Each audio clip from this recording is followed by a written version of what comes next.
Halo para kader di seluruh Indonesia, selamat datang di video tutorial Kader Posyandu.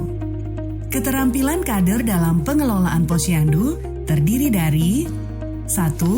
Menjelaskan paket layanan Posyandu untuk seluruh siklus hidup. 2. Melakukan pencatatan dan pelaporan. 3. Melakukan kunjungan rumah. 4. Melakukan komunikasi efektif. Pada video ini menjelaskan tentang bagaimana melakukan pencatatan dan pelaporan pelayanan kesehatan pada hari buka Posyandu dan pada kunjungan rumah.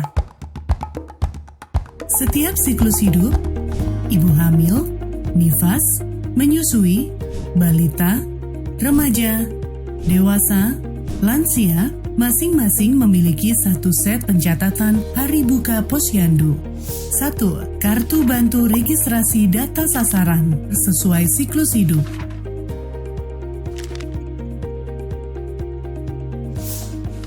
2. Kartu bantu pemeriksaan sesuai siklus hidup.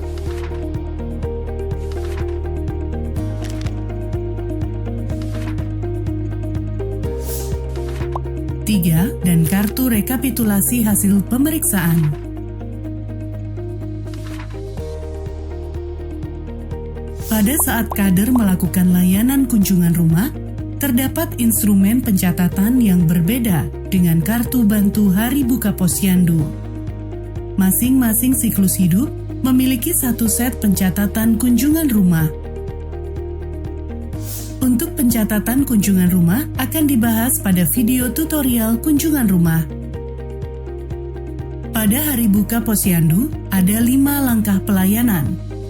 Di setiap langkahnya, ada kader yang bertugas.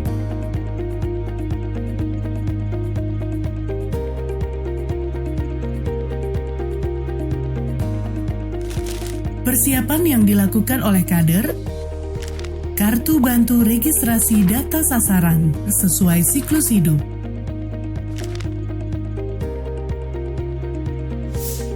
Kartu bantu pemeriksaan sesuai siklus hidup.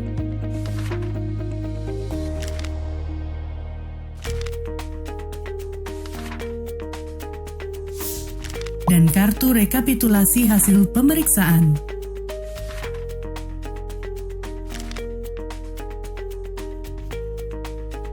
Serta nomor antrian. Langkah pertama, pendaftaran.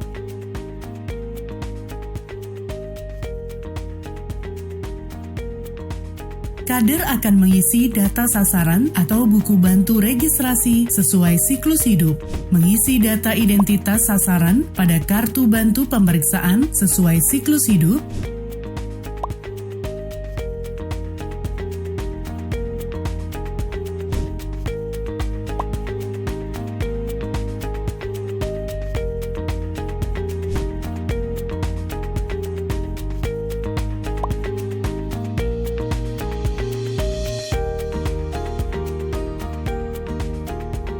dan memberikan nomor antrian.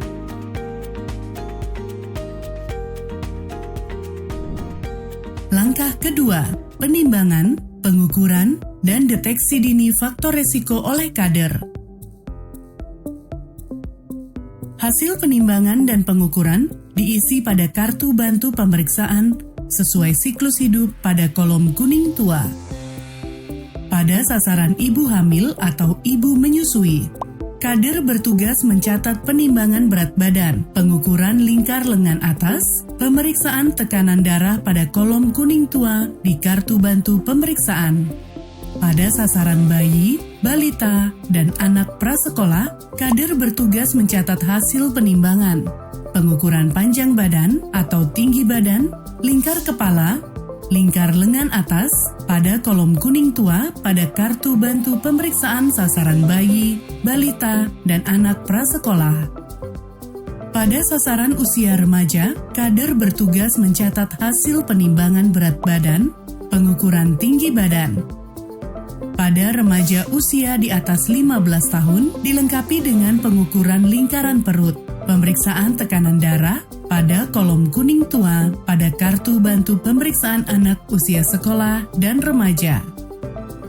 Pada sasaran usia dewasa dan lansia, kader bertugas mencatat penimbangan BB, pengukuran tinggi badan, pengukuran lingkar perut, pemeriksaan tekanan darah pada kolom kuning tua di kartu bantu pemeriksaan.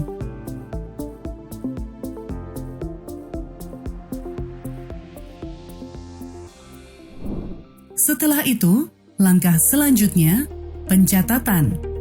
Tugas kader melakukan pencatatan hasil penimbangan berat badan, pengukuran tinggi badan atau panjang badan pada kolom kuning muda di kartu bantu pemeriksaan sesuai siklus hidup.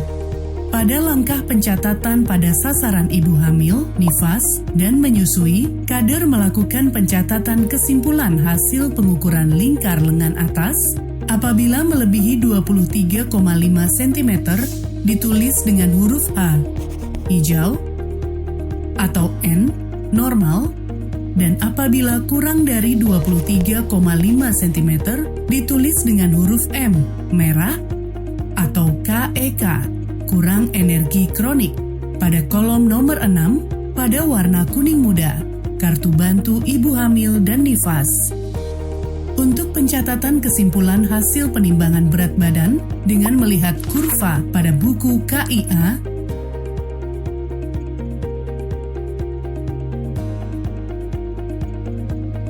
dan hasil pemeriksaan tekanan darah dilakukan oleh petugas kesehatan.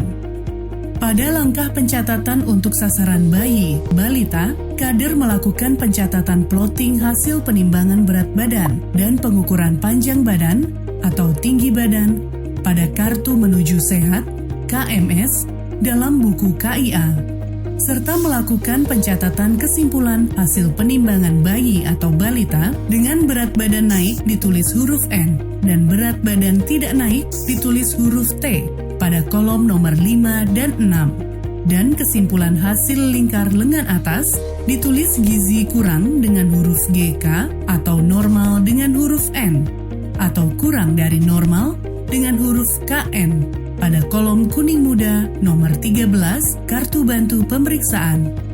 Pencatatan kesimpulan hasil pengukuran berat badan per panjang badan, berat badan per tinggi badan, umur 0 sampai 5 tahun, dan hasil pengukuran berat badan per umur, berat badan per panjang badan, atau berat badan per tinggi badan, serta kesimpulan hasil lingkar lengan atas bayi, balita, dilakukan oleh tenaga kesehatan pada kolom berwarna kuning muda. Pada langkah pencatatan untuk sasaran usia sekolah dan remaja, dewasa, dan lansia dilakukan oleh tenaga kesehatan pada kolom berwarna kuning muda.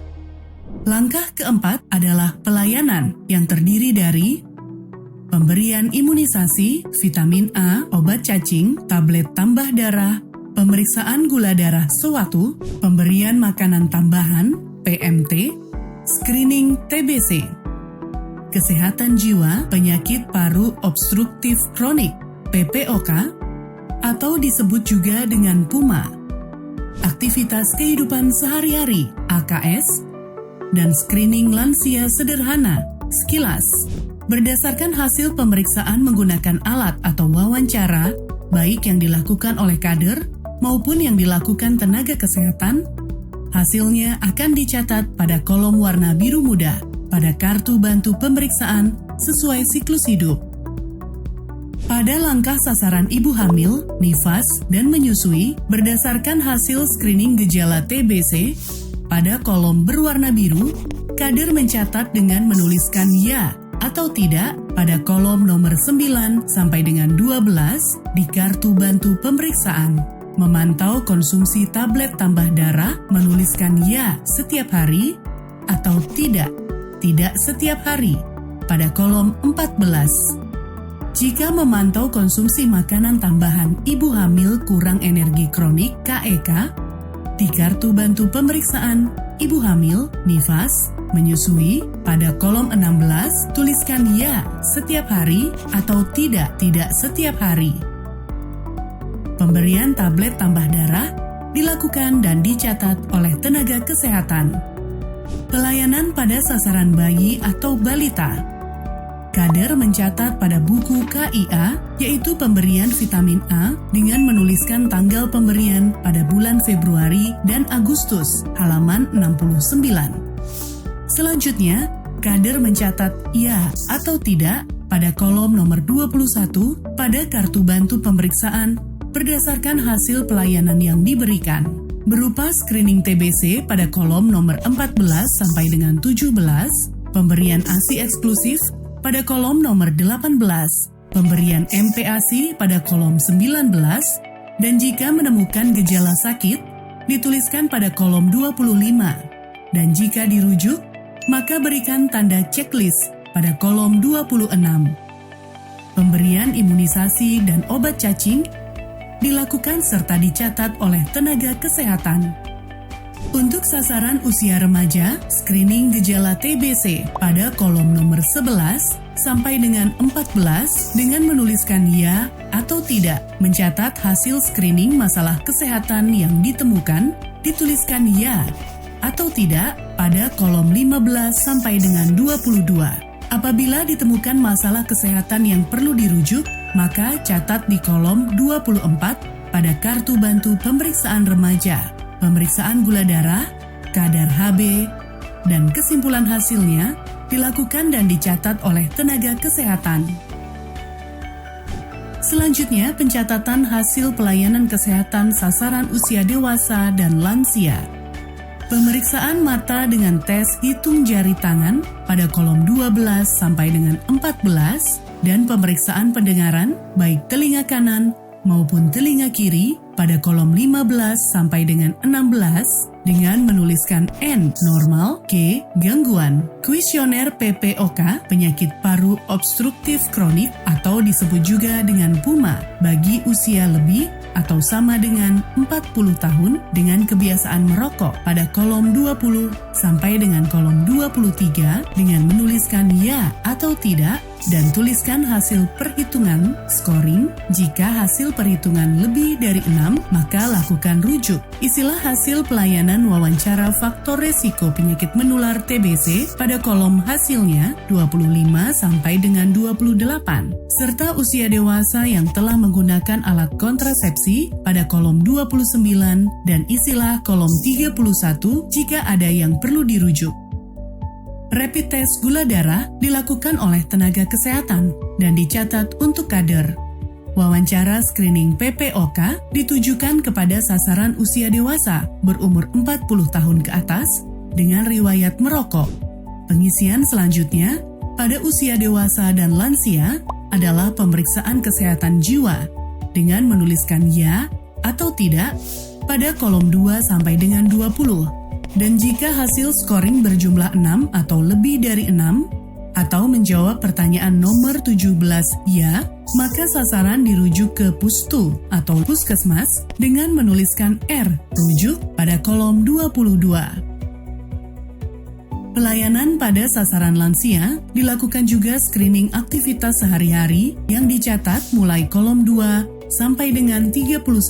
Kolom 32 dituliskan hasil perhitungan skor screening dengan menuliskan M, mandiri jika jumlah skor 20, R, ringan dengan jumlah skor 12 sampai dengan 19, S, sedang dengan jumlah skor 9 sampai dengan 11, B, berat dengan jumlah skor 5 sampai dengan 8, dan T, total jika jumlah skor 0 sampai dengan 4. Jika jumlah skor kurang dari 20 atau berada pada tingkat R, S, B, atau T, maka dirujuk ke Pustu atau Puskesmas dengan menulis R, rujuk pada kolom 34. Pemeriksaan selanjutnya pada lansia adalah screening lansia sederhana atau disebut sekilas. Hasil pemeriksaan sekilas ditulis ya atau tidak pada kolom 2 sampai kolom 13. Jika ditemukan sasaran menjawab ya, maka akan dirujuk ke Pustu atau Puskesmas dengan menulis R, rujuk di kolom 15. Terakhir, pada langkah penyuluhan, kader akan mencatat materi edukasi yang diberikan sesuai kebutuhan atau hasil pemeriksaan screening pada setiap siklus hidup pada kolom berwarna ungu. melakukan rekapitulasi hasil pelayanan Hari Buka Posyandu di luar waktu pelayanan menggunakan kartu atau buku bantu rekapitulasi hasil pemeriksaan sesuai siklus hidup.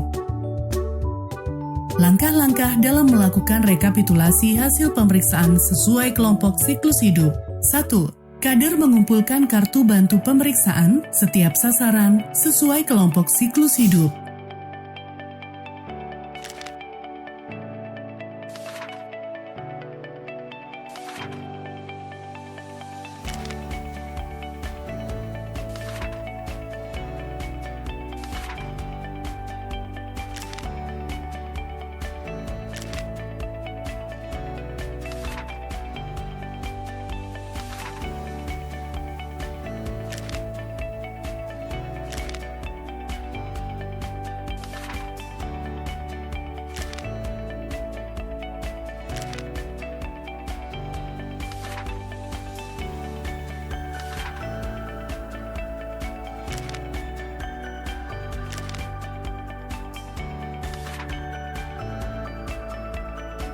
Dua, melengkapi data profil Posyandu dan menuliskan tanggal Hari Buka Posyandu.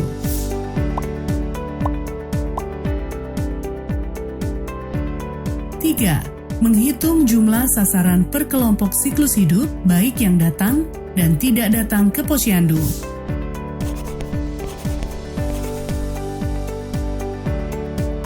Empat, menghitung sasaran yang mendapatkan pelayanan dengan hasil sesuai tolok ukur yang ditetapkan per pelayanan.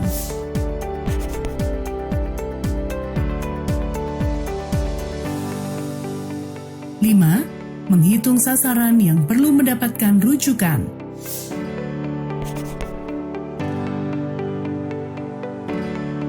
Selain pencatatan dan pelaporan kader Posyandu menggunakan form manual, dapat dilakukan oleh kader secara digital melalui aplikasi Sehat Indonesiaku (ASIK)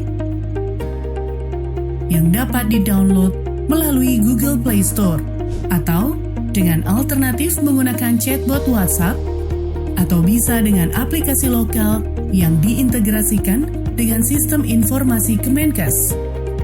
Tujuan pencatatan ini adalah untuk memperoleh data kesehatan individu yang dapat dipantau secara terus-menerus sesuai nama dan alamat. Seperti itulah yang dapat kader Posyandu lakukan untuk pencatatan dan pelaporan. Kader hebat Indonesia Maju.